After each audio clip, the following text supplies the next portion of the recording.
क्या आप जानते हैं कि अखंड भारत का निर्माण करने वाला औरंगजेब एक मुसलमान था?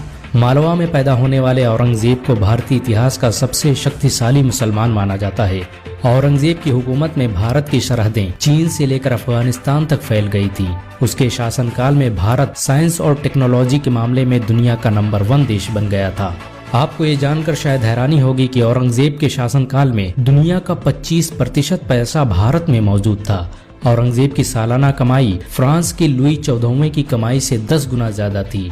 औरंगजेब के शासनकाल में भारत कपड़ा बनाने वाला दुनिया का सबसे बड़ा देश था। उसके दौर में बनाई गई शालें दुनिया भर में बेची जाती थी।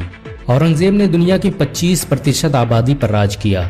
दुनिया की सभी आर्थिक नीतियां औरंगजेब के इशारे पर काम करती थी।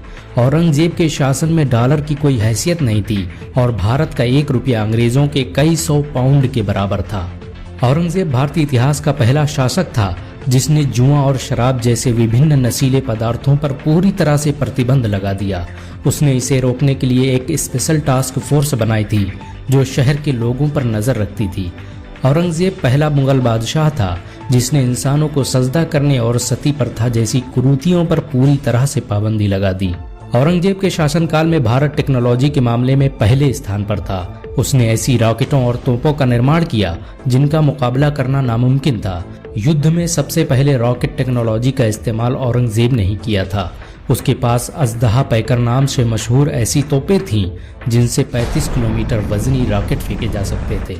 औरंगजेब को आमतौर पर हिंदू विरोधी माना जाता है, लेकिन आपको ये जानकर शायद हैरानी हो कि उसके दरबार में काम करने वाले 40% से भी अधिक मनसबदार हिंदू थे। उसने अपने दौर के मशहूर हिंदू कवियों को अपने दरबार में जगह दी और पंडितों के लिए पेंशन की सुविधा शुरू की। हिंदुओं के प्रसिद्ध कैलाश पर्वत और मानसरोवर को औरंगजेब ने ही अखंड भारत का हिस्सा बनाया था। प्रसिद्ध मराठा शासक शिवाजी औरंगजेब के दरबार में काम करते थे। औरंगजेब के शासनकाल में गरीबी का नामो निशान नहीं था। उसने गरीबों के लिए भत्ते का इंतजाम किया और अंतर्राष्ट्रीय व्यापार की शुरुआत की। औरंगजेब के हुकूमत में अंग्रेज भारत आने में कभी कामयाब नहीं हो सके। औरंगजेब पहला मुगल शासक था जिसे पूरी कुरान मुंह ज़बानी याद थी। वो हाफिज कुरान होने के साथ फिकह और हदीस का बेहतरीन माहिर था। औरंगजेब के शासनकाल में धर्मशास्त्र और नीति शास्त्र पर दुनिया की सबसे बड़ी किताब लिखी गई। फतवाए आलमगीरी के नाम से मशहूर इस किताब को लिखने के लिए दिल्ली की जामा मस्जिद में हर दिन 500 आलिम इकट्ठा होते थे। औरंगजेब ने सरकारी खजाने का 1 भी रुपया अपने ऊपर खर्च नहीं किया।